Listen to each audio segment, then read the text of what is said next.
Makassar, Sulawesi Selatan, saudara, dua pemuda ngamuk atau diamuk massa usai menjabret tas seorang perempuan.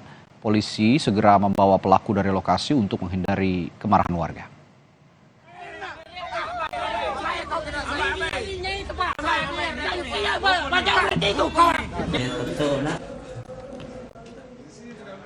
Dua pelaku jambret diamuk massa di Kecamatan Biringkanaya, Kota Makassar.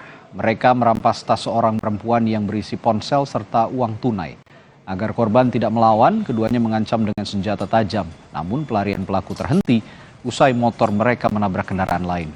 Saat diperiksa di Mapolsek, terungkap kedua pemuda merupakan residivis kasus pencurian. Atas kejahatan berulang, pelaku terancam hukuman 9 tahun penjara.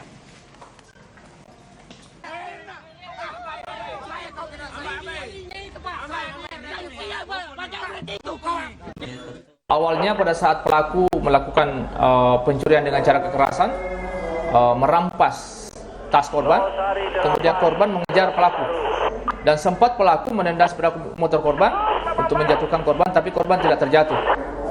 Terus dikejar, dan pada saat itu tiba-tiba pelaku ini menabrak orang sehingga terjatuh. Dan pada saat itu korban berteriak sehingga pelaku dimassa oleh warga.